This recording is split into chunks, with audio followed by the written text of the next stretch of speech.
Assalamualaikum warahmatullahi wabarakatuh.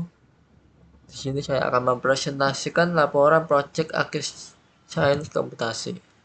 Sebelumnya, perkenalkan nama saya Sandika dan Salam Putra, NIM 2305121204316. Oke, pertama bab 1. Latar belakang pemilihan dataset. Saya memilih dataset karena data per kapita income dari Kaggle yang berisi data per kapita pendapat per kapita manadap dari tahun 1970 hingga 2021. Dataset ini dipilih karena alasan-alasan berikut. Yang pertama, relevansi dan kegunaan dataset. Yang kedua, tantangan analisis. Yang ketiga, studi tentang maksimum dan minimum ekonomi. Kesimpulan pemilihan dataset karena data per kapita income memberikan kesempatan untuk yang pertama, mengeksplorasi pola pertumbuhan ekonomi jangka panjang. Yang kedua, menggunakan berbagai metode analisis seperti polinomial dan optimasi GSS. Yang ketiga, membandingkan hasil analisis dengan metode bawaan seperti F-min untuk validasi. Yang keempat, menghasilkan wawasan yang relevan baik secara akademis maupun praktis dalam memahami indikator ekonomi utama. Bab kedua, penjelasan data dan visualisasi data menggunakan plotting. Dataset yang digunakan berisi data per kapita income dari tahun 1970 hingga 2021. Berikut adalah deskripsi data. Untuk variabel X itu tahun, merupakan interval waktu dari 1970 hingga 2021. Untuk variabel Y, yaitu per kapita income, nilai pendapatan per kapita dalam dolar AS untuk masing-masing tahun. Dan ini untuk gambar floatingnya dengan grafik naik.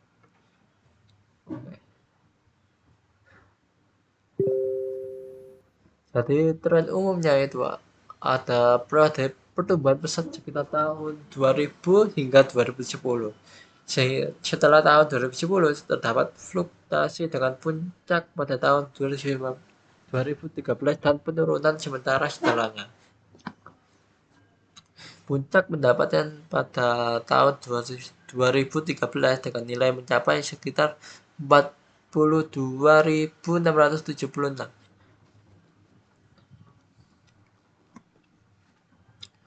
Oke, bab ketiga, generate fungsi persamaan. Jadi saya akan membuat persamaan ini menggunakan kode Python. Jadi dari hasil kode Python kita menghasilkan output Y sama dengan min 5,5 X4 dikurangi 4,3 kali X3 ditambah 3,8 kali X2 ditambah 9,7 kali X ditambah 1,713. Oke, terus itu nilai RMSZ. Dari output dari kode Python kita menghasilkan nilai RMSZ 2850,77 US. Memakai polinomial derajat 4. Oke. Terus ini untuk kode Python-nya. Terus untuk plotting ini melengkung karena non-linear ya.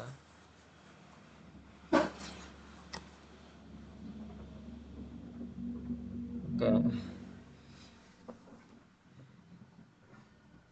Manualisasi perhitungan dengan metode golden section dengan toleransi 0,01 dengan minimal 10 iterasi. Oke, iterasi pertama itu perhitungan titik X1 sama dengan min 2,3, X2 sama dengan 2,3. Terus evaluasi fungsi fx1 sama dengan 15.037, fx2 sama dengan 19.647. Terus untuk update interval A sama dengan min 10, B sama dengan 2,36. Terus dilanjutkan iterasi 1 sampai kan minimal 10, jadi saya tulis sampai iterasi 14. Oke, terus kode program beserta penjelasan dalam MATLAB Octave sesuai manualisasi dan bandingkan dengan fmin_bin. Oke, ini untuk kode MATLAB-nya. Terus untuk outputnya itu hasil iterasi dari 0 sampai 20 dengan titik minimum min 9,996 Y sama dengan 11.062,713. Terus untuk hasil perbandingan dengan fmin_bin, jadi titik minimum fmin x sama dengan min 10, Y sama dengan 11.062,6021. Perbandingan hasil dengan metode xmin dan ymin. Oke, metode golden section xmin-nya itu min 9,996, terus fmin itu min 10, terus ymin itu 11.062,7131. Dan terus ini juga fmin ymin itu 11.062,6021. Oke, jadi kesimpulan metode menggunakan nilai ymin yang sangat mirip dengan perbedaan kecil dengan skala 0,111 yaitu sekitar 0,001%. Xmin dari golden section chance mendekati nilai dari fmin_bin dengan perbedaan 0,04 yang berada dalam toleransi numerik. Oke, bab 4. Hasil analisis dan kesimpulan. Oke, terus hasil analisis yang pertama, golden section chance. Titik minimum fungsi ditemukan pada X sebesar min 9,996 dengan nilai minimum Y sebesar 11.062,7131.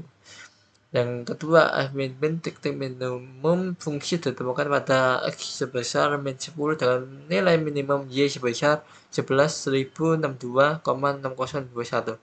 Perbandingan hasil seperti tadi, perbedaan sebesar 0,111 atau sekitar 0,01%. Perbedaan nilai X sebesar 0,04 menunjukkan konsistensi kedua metode dalam mendekati solusi optimal. 4,2 kesimpulan. Validasi metode golden section search. Metode golden section search menghasilkan nilai minimum yang sangat mendekati hasil dari metode bawaan fmin_bin. Perbedaan kecil dalam hasil menunjukkan bahwa metode GSS dapat digunakan sebagai pendekatan optimasi yang akurat dan stabil. Yang kedua, efisiensi dan akurasi. Yang ketiga, aplikasi. Yang keempat, kesimpulan akhir. Kesimpulan akhir, kedua metode memberikan hasil yang konsisten. Golden section adalah metode yang dapat diandalkan sebagai alternatif jika akses ke fungsi bawaan seperti fmin_bin tidak tersedia. Untuk daftar pusaka saya ambil datanya dari Kaggle, jadi ya gitu. Oke, sekian dari saya. Terima kasih.